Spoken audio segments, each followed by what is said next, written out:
Halo semua, salam jumpa kembali di channel ini. Semoga channel ini dapat bermanfaat demi peningkatan pengetahuan kita semua. Mari kita buka hati, buka pikiran, dan buka jendela ilmu.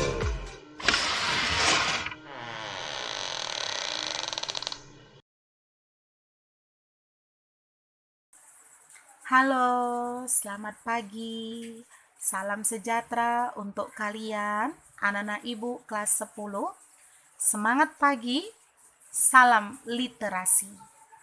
Tidak terasa anak-anakku, hari ini kita bertemu kembali dalam pembelajaran jarak jauh kita, Bahasa Indonesia, Senin 11 Mei 2020. Bersama dengan Ibu Sartika Silalahi. Nah, anak-anak ibu, minggu lalu kita sudah belajar menemukan tema dan makna yang terkandung di dalam puisi. Hari ini kita akan belajar menemukan majas dan kata berlambang di dalam puisi. Adapun tujuan pembelajaran yang akan kita capai berhubungan dengan materi kita hari ini, kita mampu menemukan gaya bahasa atau majas dan kata berlambang di dalam puisi yang akan kita pelajari. Untuk itu, Ibu harapkan kalian sudah siap untuk menyimak video pembelajaran yang akan Ibu berikan kepada kalian. Tetap semangat dan tetap tersenyum. Selamat belajar.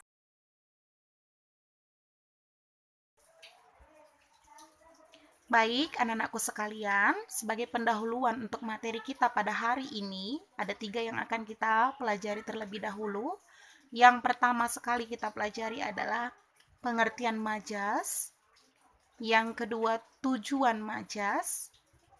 Yang ketiga, kegunaan majas. Sekali lagi ada 3 ya, pengertian majas, tujuan majas, dan kegunaan majas. Baik, kita akan kaji lebih dalam. Apa itu majas? Nah, ini. Majas adalah gaya bahasa yang digunakan untuk menyampaikan pesan secara imajinatif atau kias. Dengan kata lain di sini, nakku, bahwa si pengarang atau si pencipta sebuah karya menyampaikan apa yang akan menjadi pesan dalam karya tersebut tidak secara langsung, melainkan lewat aspek berpikir atau daya imajinasi si pembaca atau si pendengar sehingga ia bisa memperoleh. Atau dengan kata lain juga, pesan yang disampaikan lewat majas ini disampaikan si pengarang secara tersirat atau terselubung. Ya, itu dia pengertian majas. Nah, yang kedua, tujuan majas di sini Ibu rumuskan 3. Yang pertama, agar menarik perhatian pembaca atau pendengar. Yang kedua, agar isi karya itu lebih hidup. Dan yang ketiga, agar menghasilkan kesenangan imajinatif bagi si pembaca. Nah, berikutnya kegunaan majas. Majas itu digunakan untuk apa aja?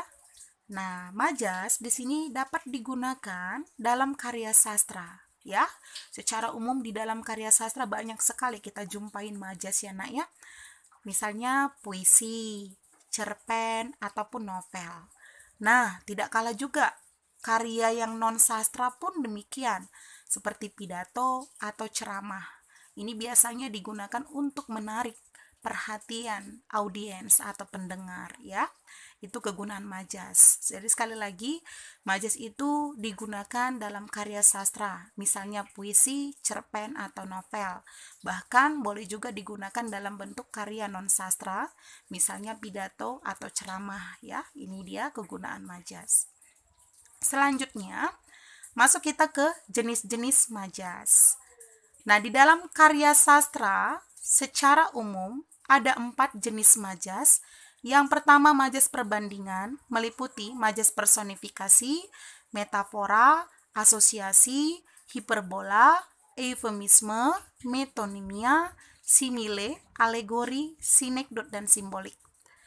Yang kedua, majas pertentangan, meliputi majas litotes, paradoks, antitesis, dan kontradiksi interminis.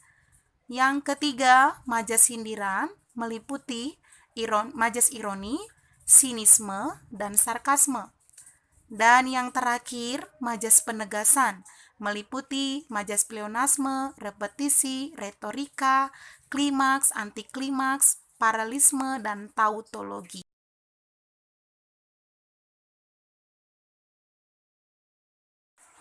Baik, berikut akan Ibu jelaskan lebih dalam jenis-jenis majas yang Ibu sebutkan tadi. Yang pertama, ada majas perbandingan. Yang dimaksud dengan majas perbandingan adalah gaya bahasa yang digunakan untuk menyandingkan atau membandingkan suatu objek dengan objek lain melalui proses penyamaan, pelebihan, atau penggantian. Nah, anak-anak Ibu, mungkin di sini ada beberapa jenis majas yang tidak asing lagi kalian dengarkan, karena ketika kalian duduk di bangku SD atau duduk di bangku SMP, kalian sudah pernah mempelajarinya. Baik ya nak ya, kita pelajari kembali ya. Nah, majas perbandingan digolongkan atas. Yang pertama ada majas personifikasi. Majas personifikasi ini tidak asing kita dengarkan. Apa itu majas personifikasi? Nah, majas personifikasi adalah majas yang seakan-akan menggantikan fungsi benda mati yang dapat bersikap layaknya seperti manusia. Perhatikan contohnya nak. Daun kelapa tersebut melambai kepadaku dan mengajakku untuk segera bermain di pantai. Di sini objeknya daun kelapa. Jelas ya, ini adalah jenis benda mati. Nah, di sini ada kata melambai dan mengajakku segera bermain. Seolah-olah daun kelapa di sini bersikap atau bertingkah laku seperti manusia. Itulah majas personifikasi. Yang kedua, majas metafora, yaitu jenis majas yang meletakkan sebuah objek yang bersifat sama dengan pesan yang ingin disampaikan dalam bentuk ungkapan. Nah, jadi secara sederhananya nak, majas metafora ini menyamakan sebuah objek dengan apa yang ingin disampaikan dalam bentuk ungkapan. Nah, perhatikan contohnya. Pegawai tersebut merupakan tangan kanan dari komisaris perusahaan tersebut. Nah, di situ ada Ibu garis bawahi ungkapan tangan kanan. Nah, kita tahu nak, arti ungkapan tangan kanan itu orang kepercayaan. Nah, objeknya di situ yang disamakan sifatnya adalah pegawai. Jadi, maksud majas ini adalah pegawai tersebut merupakan orang kepercayaan dari komisaris perusahaan tersebut.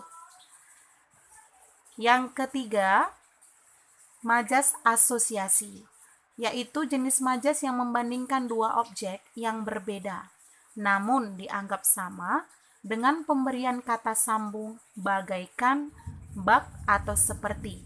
Jadi menandai majas asosiasi ini sangat gampang ya nak. Lihat saja kata sambung yang dipakai, ada kata bagaikan, bak, seperti. Perhatikan contohnya. Kakak beradik itu bagaikan pinang dibelah dua. Nah, di sini objeknya itu apa? Kakak beradik. Itu objek pertama. Objek keduanya apa? Pinang dibelah dua. Itu ya. Nah, jadi di sini perhatikan ada dua kakak beradik. Pinang kalau dibelah dua kan tetap sama, nah. Nah, jadi di sini dibandingkan kakak beradik dengan pinang tadi, kakak beradik itu bagaikan pinang dibelah dua, berarti tidak ada perbedaannya, mereka sama. Itu dia ya.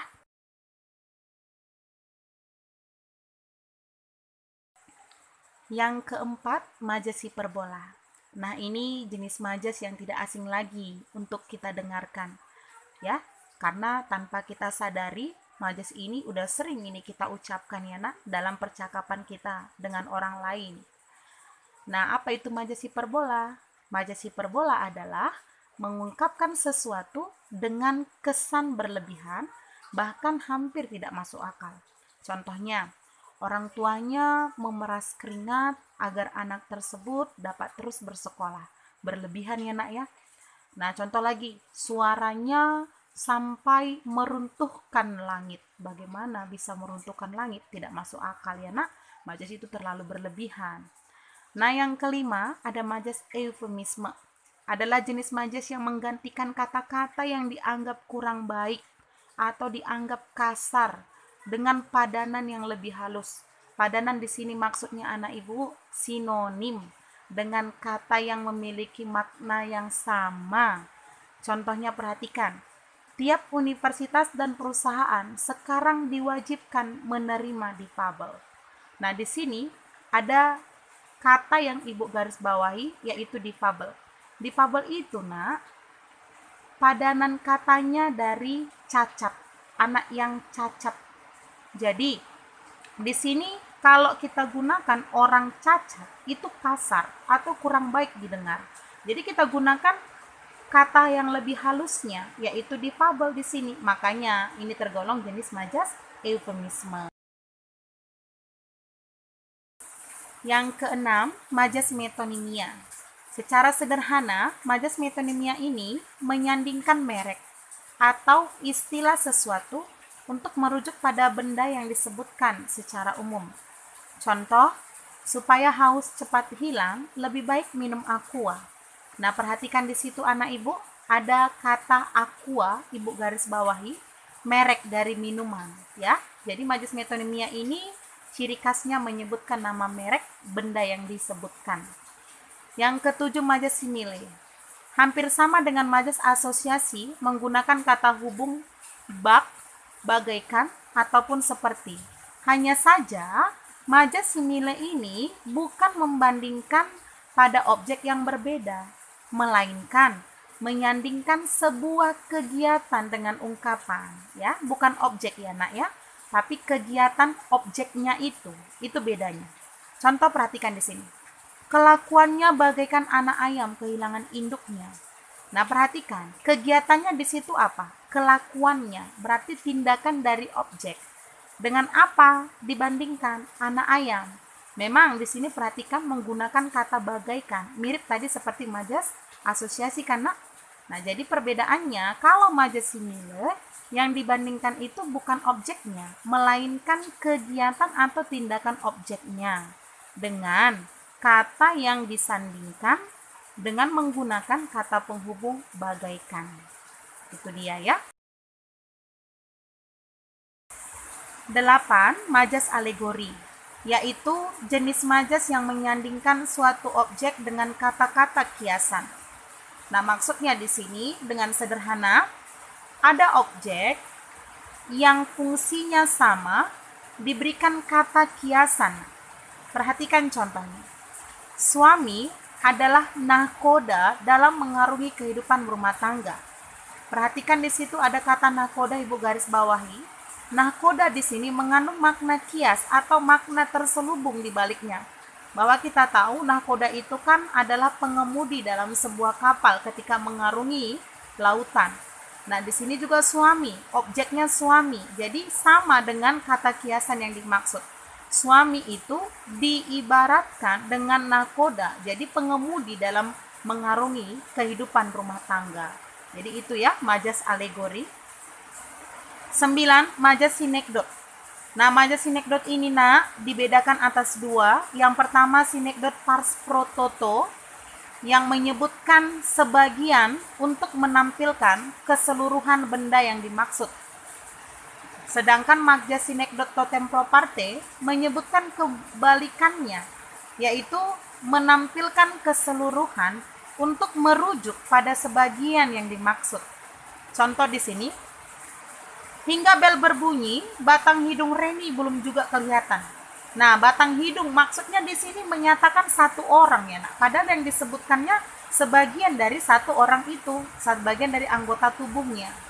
Sedangkan majas totem pro parte, contohnya, Indonesia berhasil menjuarai All England hingga 8 kali berturut-turut. Padahal yang dimaksud, yang dirujuk, hanya mungkin beberapa orang atau satu orang. Itu dia ya nak. Jadi disebutkan seluruh untuk merujuk sebagian. Itu dia totem pro parte. Yang terakhir, majas simbolik, yaitu gaya bahasa yang membandingkan manusia dengan sikap makhluk hidup lainnya dalam sebuah ungkapan. Contoh di sini perhatikan nak, perempuan itu memang jinak-jinak merpati. Nah, di sini dibandingkan perempuan ya dengan sikap makhluk hidup lainnya, yaitu jinak-jinak merpati, dengan ungkapan ya nak. Inilah dia jenis-jenis majas perbandingan, ada 10 ya. Nah, sekarang kita masuk ke jenis majas pertentangan, yaitu gaya bahasa yang menggunakan kata-kata kias bertentangan dengan maksud asli. Contoh di sini perhatikan, ada jenis-jenis majas pertentangan. Yang pertama, majas litotes. Majas litotes ini adalah tujuannya untuk merendahkan ya, meskipun kenyataan sebenarnya adalah sebalik dari yang diungkapkan. Contoh, selamat datang ke gubuk kami. Nah, maksudnya di sini rumahnya sebesar atau seluas istana. Yang kedua, majas paradoks, yaitu membandingkan situasi asli atau fakta dengan situasi yang kebalikannya. Contoh, di tengah ramainya pesta tahun baru, aku merasa kesepian. Nah, yang di sini yang dipertentangkan adalah ramai dengan kesepian, ya. Yang ketiga, antitesis, yaitu memadukan pasangan kata yang artinya bertentangan. Jadi ini menggunakan kata yang berantonim, lawan kata ya. Contoh, film tersebut disukai oleh tua muda. Nah, di situ antonimnya tua muda. Dan yang keempat, kontradiksi interminis, yaitu menyangkal ujaran yang telah dipaparkan sebelumnya.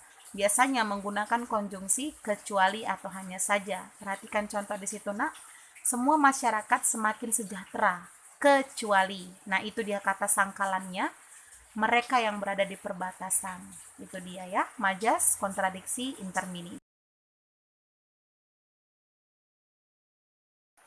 Yang ketiga, majas sindiran.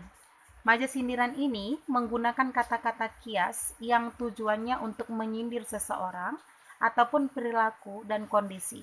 Nah, majas ini digolongkan atas 3 jenis. Yang pertama, majas ironi, yaitu majas yang menyindir secara tidak langsung ya nak ya, menggunakan kata-kata yang bertentangan dengan fakta yang ada. Jadi dia secara tidak langsung. Nah, contoh, rapi sekali kamarmu sampai sulit untuk mencari bagian kasur yang bisa ditiduri. Maksudnya di sini menyindir bahwa kamarnya itu berantakan. Yang kedua, majas sinisme, menyampaikan sindiran secara langsung. Ini kebalikan dari ironi tadi. Contoh, suaramu keras sekali sampai telingaku berdenging. Nah, ini dia ya, majas sinisme secara langsung. Yang ketiga, majas sarkasme, menyampaikan sindiran secara kasar. Contoh, kamu hanya sampah masyarakat tahu. Nah, itu dia contoh majas sarkasme. Kalau majas sarkasme ini membuat orang jadi sakit hati kalau kita ucapkan. Itu dia ciri khas dari majas sindiran ya. Berikut ada majas penegasan. Majas penegasan ini merupakan jenis gaya bahasa yang bertujuan untuk meningkatkan pengaruh kepada pembacanya agar menyetujui sebuah ujaran yang disebutkan. Jadi perlu ada penegasan.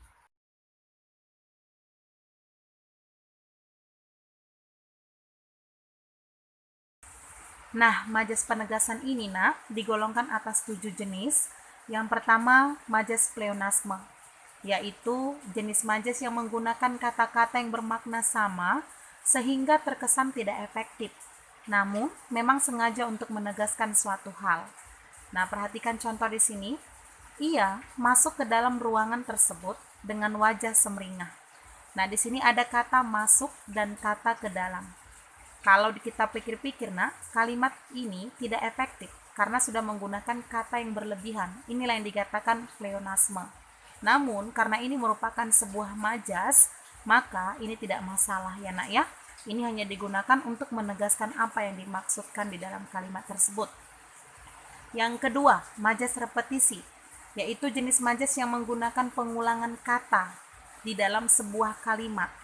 Contoh, dia pelakunya, dia pencurinya, dia yang mengambil kalungku. Nah, perhatikan di contoh kita itu ada kata dia diulang-ulang ya nak dalam satu kalimat. Itulah jenis majas repetisi.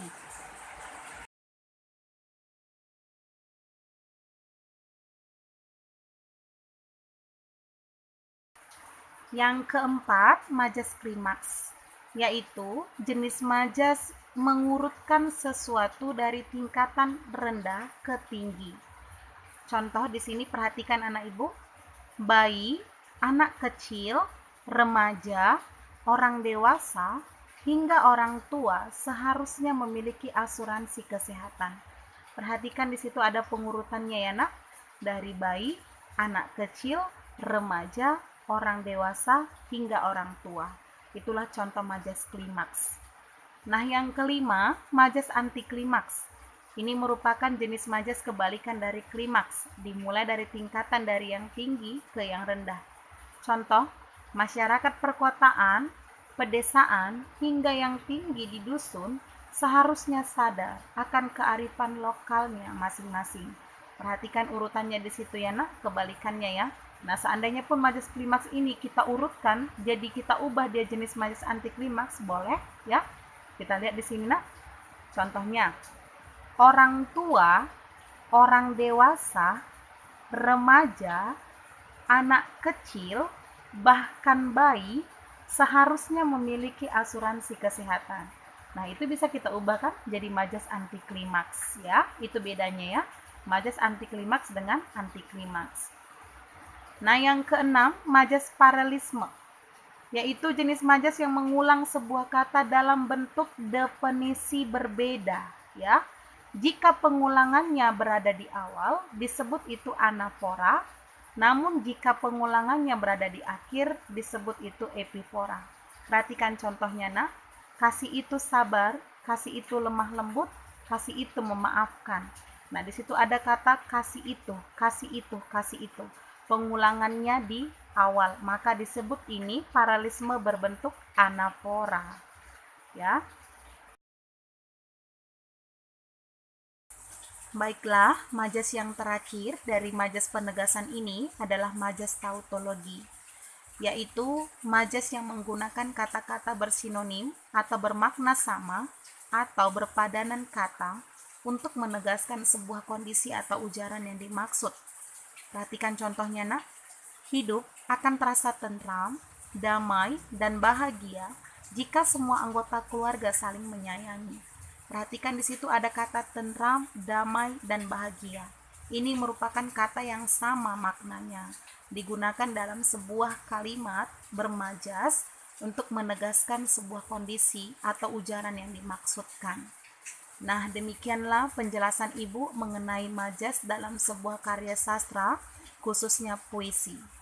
Berikutnya, kita akan bahas kata lambang, ya.